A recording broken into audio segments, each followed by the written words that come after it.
Lalu apa makna instruksi Megawati Soekarnoputri kepada kadernya untuk mendukung pemerintahan Prabowo? Untuk membahas hal tersebut sudah bersama kami pengamat politik dari Universitas Indonesia, Aditya Perdana. Selamat sore Mas Aditya. Selamat sore Mbak. Mas Aditya, Bu Megawati ini akhirnya menyatakan mendukung pemerintahan Prabowo Subianto. Menurut Mas Aditya, apa yang membuat Megawati ini akhirnya melunak mendukung pemerintah? Ya, saya pikir ini satu fenomena yang tidak bisa dibaca satu rangkaian saja gitu ya, yang ada di kegiatan PDIP di Nusa Dua Bali gitu ya. Tapi juga tentu kita harus melihat ada rangkaian lain yang kemarin baru sudah disampaikan dari pemerintah terkait dengan posisi Pak Hasto gitu ya, sebagai Sekjen PDIP yang mendapatkan amnesti.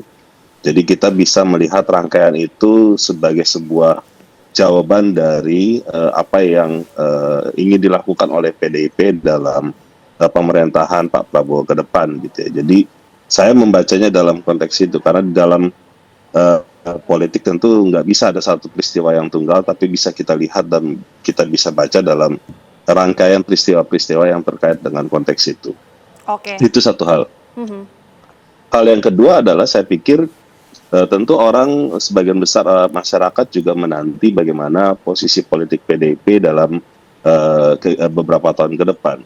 Meskipun disebutkan tadi oleh Pak Said Abdullah sebagai mitra strategis, dia tidak ada oposisi, ini menurut saya juga masih sesuatu yang sifatnya masih ambigu gitu ya, karena di dalam terminologi di politik itu sangat jelas antara bagian dari pemerintahan atau di luar pemerintahan, atau kita sebut dengan oposisi. Tapi dalam konteks itu mungkin yang ingin disampaikan adalah PDIP menjadi jembatan di antara tengah-tengah itu Mbak, untuk mengatakan someday somehow gitu ya, ketika memang PDIP itu bisa bersikap dalam konteks memberi pandangan yang kritis terhadap pemerintahan, karena saat ini menjadi bagian dari luar pemerintahan, maka itu diperlukan. Tetapi kalau memang satu waktu itu dibutuhkan untuk masuk di dalam pemerintahan, menjadi anggota kabinet dan menjadi koalisi pemerintahan, maka itu pun bagi mereka tidak menjadi sebagai sebuah masalah yang serius. Jadi artinya dalam konteks ini kita bisa membaca bahwa gerak tangan dan juga kelincahan PDIP menjadi bagian dari strategi yang dimaksud dengan mitra strategis itu, Mbak. Oke, itu dia, karena menjadi pertanyaan juga ketika dikatakan oleh elit PDIP tidak berada di dalam pemerintahan tapi mendukung pemerintahan. Yang menjadi pertanyaan Mas Aditya, apakah PDIP ini akan masuk dalam kabinet dalam waktu dekat ini setelah pernyataan dari Bu Mega?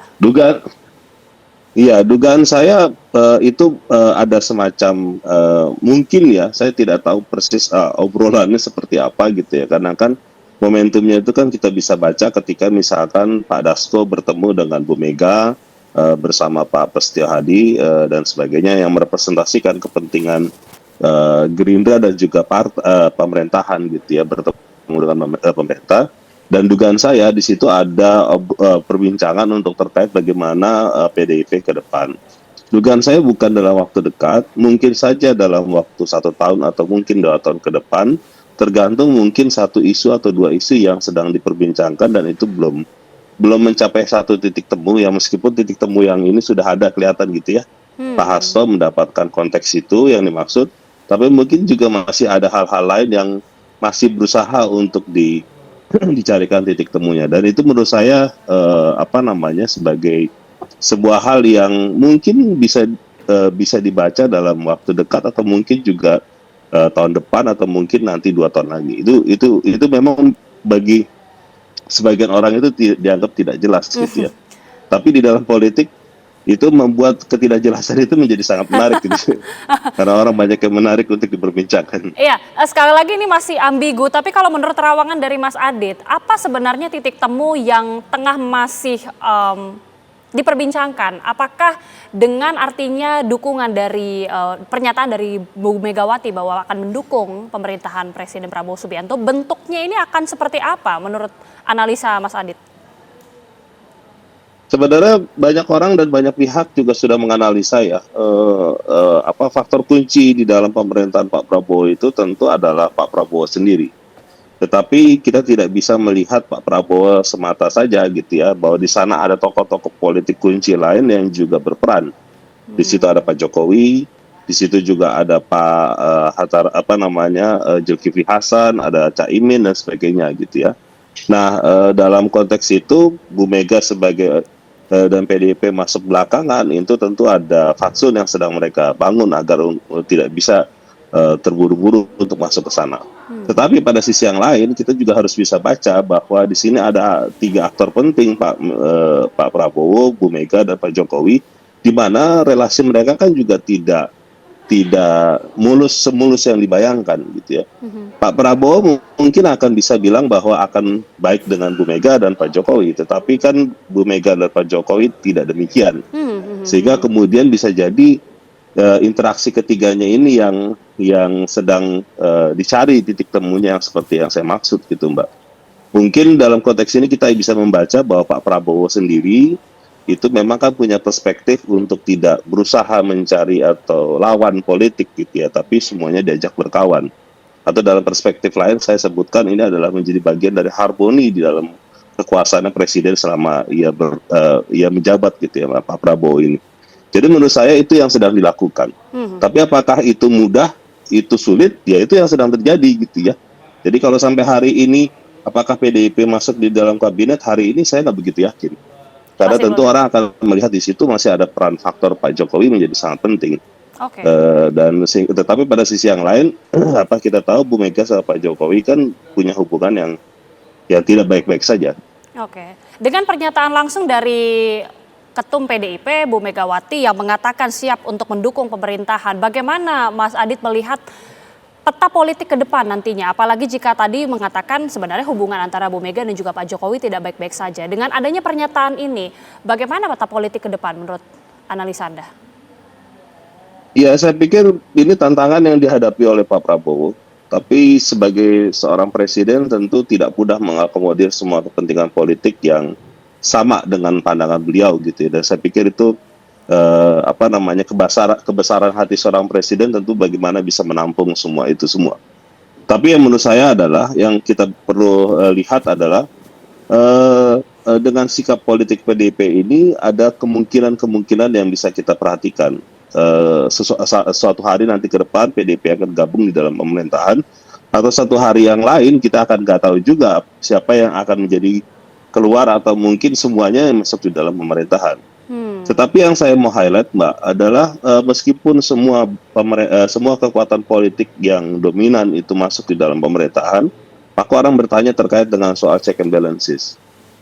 Bagaimana mengatur kekuatan di luar pemerintahan agar kemudian tetap bisa bersuara dengan baik gitu ya, mengkritik pemerintahan dengan suara yang lantang gitu, tetapi tidak dikriminalisasi, tidak ada persoalan hukum di kemudian hari.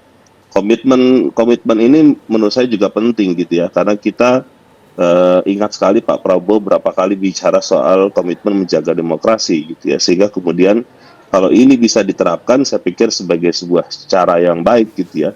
Tapi kalau misalkan suara-suara keras itu di luar pemerintahan itu dinafikan atau bahkan dikriminalisasi, nah itu sebuah catatan yang sangat serius buat demokrasi kita. Jadi kita sampai hari ini melihat ada banyak rangka yang sedang dibangun dalam kerangka yang positif ya.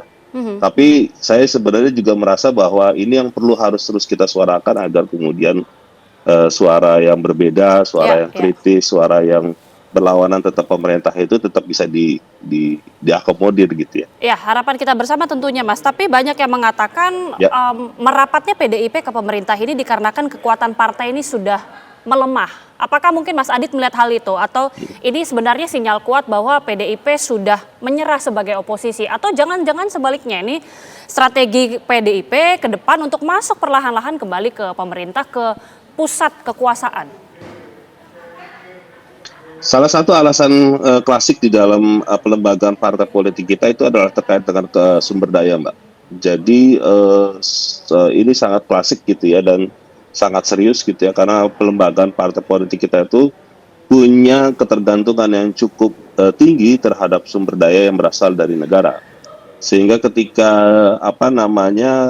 dia merasa menjadi bagian dari luar pemerintahan, ya itu kelihatannya sulit bagi mereka untuk mengembangkan dan berusaha untuk apa namanya fleksibel gitu ya. PDIP tentu kita lihat punya pengalaman soal itu. Tapi mungkin saat ini kelihatannya berbeda dengan 10 tahun pada zamannya Pak SBY pada waktu itu. Jadi artinya dugaan saya ada dinamika di dalam yang memungkinkan mereka harus memutuskan segera gabung di dalam pemerintahan ketimbang menjadi di luar pemerintahan yang bisa jadi akan menyulitkan gerak mereka di dalam pemilu 2029 gitu ya. Jadi ini yang apa namanya fenomena yang saya pikir ada di hampir sebagian besar partai politik sehingga kemudian mereka memutuskan ya sudahlah kita gabung saja di dalam pemerintahan. Jadi alasan-alasan pragmatis itu nyata gitu ya yang terjadi di dalam partai politik kita. Oke, ketika kita sudah melihat dari sisi PDIP, tapi bagaimana kemudian dari sisi Gerindra mungkin Mas Aditya ya, melihat ini banyak sekali momentum pertemuan antara elit PDIP dan juga Partai Gerindra. Artinya memang kan hubungan antara kedua partai ini terlihat cukup dinamis. Tapi bagaimana menimbang dari untung rugi, terutama dari sisi Gerindra melihat memang akan ada PDIP yang merapat ke pemerintah? Iya, Gerindra saya pikir tetap penting untuk menjadi center ya, pusat dari kekuasaan. Jangan kemudian meskipun nanti ada PDIP masuk, meskipun ada partai-partai lain masuk, termasuk Pak Jokowi juga masuk, sehingga bagi saya Gerindra sebagai pusat kekuasaan menjadi sangat penting agar kemudian dia bisa jadi magnet yang penting di dalam pemerintahan. Nah, makanya kemudian figur Pak Prabowo itu adalah juga penting. Jadi selain Pak Prabowo, tentu ada figur yang orang meyakini disitulah ada namanya Pak Dasko yang bisa menjembatani komunikasi politik di antara para elit politik gitu ya. Jadi saya pikir peran-peran itu nanti perlu untuk diperkuat karena tentu di kekuatan-kekuatan politik di dalam pemerintahan dia akan melihat dalam waktu 2 tahun ke depan keuntungannya di bagi elektoral mereka seperti apa hitung-hitungannya, Mbak. Jadi itu menurut saya juga nanti akan secara terbuka akan kelihatan. Meskipun ada di dalam pemerintahan, mereka juga harus berhitung di dalam menjelang 2029 langkah-langkah mereka nanti akan seperti apa. Jadi ini bagian dari strategi juga, Mbak, menurut saya sih. Oke, sangat menarik untuk melihat bagaimana langkah politik dan juga strategi dari masing-masing elit partai. Tapi terima kasih sekali lagi analisanya, pengamat politik dari Universitas Indonesia, Mas Aditya Berdana sudah bergabung bersama kami. Terima kasih Mas, selamat sore.